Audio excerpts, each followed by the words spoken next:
ওই যে ওদের আব্বাদের জন্য মিছিল দিতে আছে।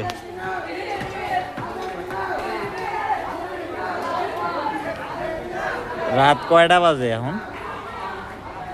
4টা, অর্থাৎ ফজরের কিছুক্ষণ আগে। এক জারজ সন্তানেও মনে করেন যে নামাজ পড়বে না, এই যেগুলা চিল্লাইতেছে,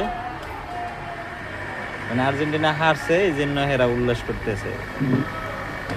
আর্জেন্টিনা হারছে এটা ভালো হয়েছে, কারণ বাংলাদেশে আর্জেন্টিনা আর ব্রাজিল সমর্থকদের জ্বালায়, মানে হয়তোবা আজকেই ব্রাজিল সমর্থকদের উন্মোদনা শেষ হয়ে যাবে। আর আর্জেন্টিনা যদি জিততো, ওই দেখেন এই যে ইয়ার আওয়াজে কিন্তু আর্জেন্টিনার জেতার উল্লাসে কিন্তু মানে 8-10 দিন অন্তত গরম থাকতো এই দেশ।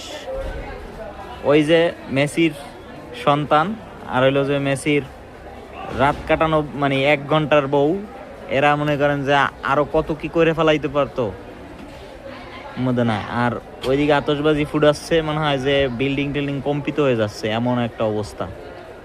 পশু পাখি আশেপাশের মানুষজন এই খেলার জন্য এতক্ষণ লাইট লুইট সব বন্ধ ছিল, এখন এই লাইট জ্বালাই দিচ্ছে।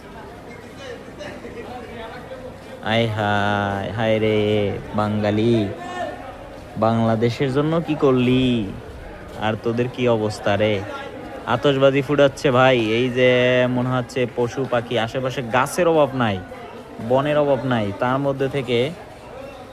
আর এখন যে ভোর রাত 4টা বাজে, এটা বলাই যায় না। এই আশেপাশে আমার মানে 200 মিটারের মধ্যে 3টা-4টা মসজিদ, 200-300 মিটারের মাথায়, মানে চারদিকে একদম এই 3টা-4টা মসজিদে মাগরিবের সময় অনেক লোক হয়, যার মানে 3 তলায় উঠতে হয় যদি একামত যদি না পাই।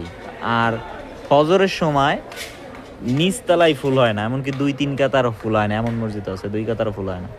আর সেই জায়গা থেকে দেখেন যে কি পরিমাণ মানুষ আমার এই বিল্ডিং এর নিচ দিয়ে যাচ্ছে, ম্যাচের নিচ দিয়ে, অথচ ওইদিকে তো আসি আর আতশবাজি ফুটাচ্ছে।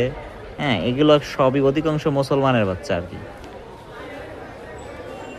ভালো হয়েছে আর্জেন্টিনা ফাটছে, বেশ উচিত কাজ হয়েছে বাঙালিদের জন্য অন্তত।